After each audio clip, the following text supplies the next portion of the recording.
Hello, everybody. Welcome back to the channel. It's so great to have you here.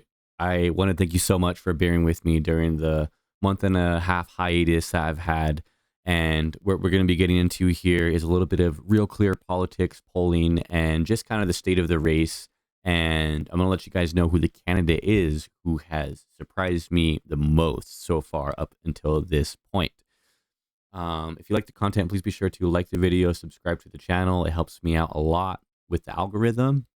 Let's jump into it here without any further ado. All right. So we got real clear politics here. And right now the race is as it stands is at Trump with 53.6% of the vote, Ron DeSantis with 14.3%, and Vivek Ramaswamy at 7.1%, and Nikki Haley at 6%, Mike Pence at 4.6%, Chris Christie at 2.9%, and Scott Hutchinson Burgum heard all polling less than 2%. So Vivek Ramaswamy is the candidate who has surprised me the most up until this point in the 2024 Republican nomination, because he is somebody that, if you look even just back in May here, he's somebody that had about half the support of Mike Pence. And we all know how many different political problems Mike Pence currently has. And even somebody like Nikki Haley and June 1st, you see here with 4.4%, and Ramaswamy with, basically almost less than half of that or so. And you come over here to currently, and he's at 7.3%, leapfrogging over much of the rest of the pack and taking the wind out of Ron DeSantis' sails very effectively during the debate, because he was being attacked by everybody. And I believe that to the average viewer, that gave off the impression that he is the strongest candidate that has to be worried about. Now, we're going to make a lot of videos dismantling Vivek Ramaswamy's nonsense, ludicrous craziness that he spews out on a daily basis. And we'll get into that later. But right now, the reason I think that Vivek is having such a good last few weeks of his campaign is because he's taken the most pro-Trump approach to his campaign. And Vivek Ramaswamy's success really shows how much the Republican Party still is Donald Trump's party. And as much as there is people who do want to break away, and there is people who do want to move on, Trump's presence looms heavy. It really does. And when you have somebody like Vivek Ramaswamy going up there and raising his hand first to the question of, will you support Donald Trump if he was to be prosecuted for federal crimes of one of the 4 indictments that have happened to him? That's one of the few huge things that has happened in politics since I've been gone. We'll get into that later. But he was the first one to say that he would support Donald Trump, and the primary voters, they eat it up. And the same things that are going to hurt a potential Vivek Ramaswamy in a national election, and the same things that would hurt Trump in a potential national election, such as the climate change denial and the complete denial of reality when it comes to the results of the 2020 election.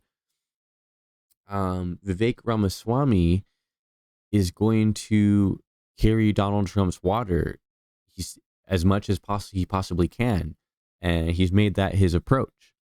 And Ron DeSantis, meanwhile, has nothing that he's done has caught any traction, as you can see here. You go back to July 8th, 20.9% DeSantis is at, currently at 14%, losing ground. And as the calendar's ticking on here, okay, we're on September 3rd.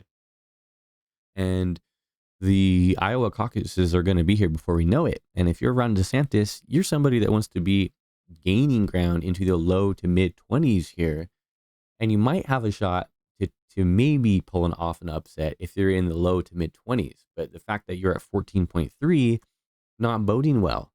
And somebody else that surprised me during the 2024 debate, the first debate, I mean, we had on Fox News, is Nikki Haley, because she really took Ramaswamy to town on foreign policy, specifically on Ukraine and Vladimir Putin, and basically why it's necessary that we can continue to fund Ukraine, and why his idea of Ukraine being some sort of territorial dispute, the whole Ukraine conflict is a territorial dispute, why that's a bunch of nonsense.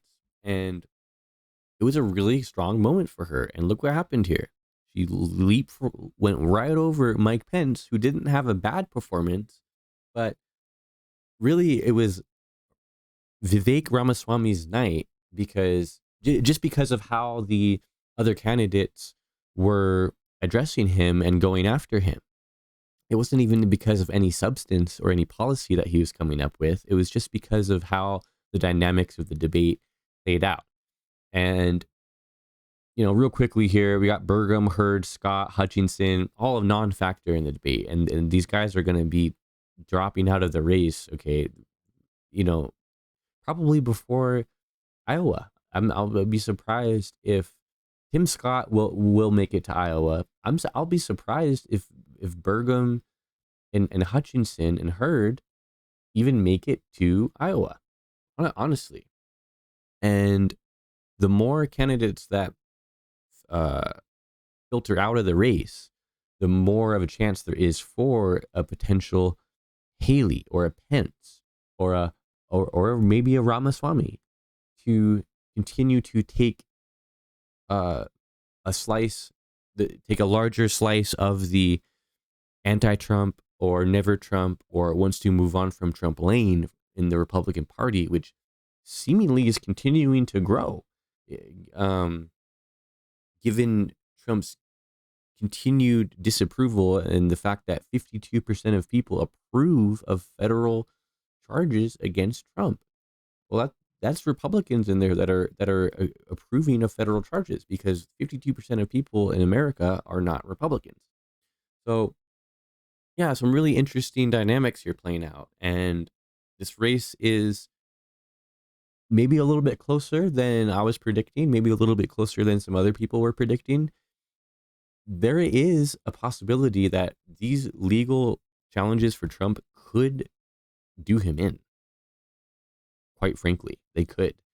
And with the trial being set currently for Donald Trump's Georgia election mishaps being set on the day before Super Tuesday, that's the day that may or may not hold.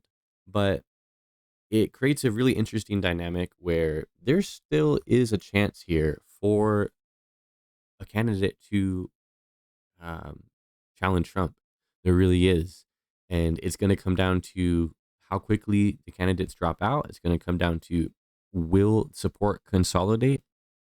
Or are we going to see Trump eating up so much of the pie of potential Republican voters that it remains impossible and Trump steamrolls his way to the nomination? I still think that's the most likely outcome, is that Trump steamrolls his way to the nomination. But to pretend like this race is over or it's a foregone conclusion would be silly, because what we're seeing here is that Ramaswamy is on the rise. Somebody like Nikki Haley is doing better than maybe some of us in the media have predicted. And even somebody like Mike Pence still has a lane to make his case to people who want to move on from Trump, and while still wanting perceived want to go back to the perceived glory days of Trump's administration. Now, that's all I got for you guys in this one. I want to thank you so much for watching. Please be sure to like the video, subscribe to the channel. It helps me out a lot.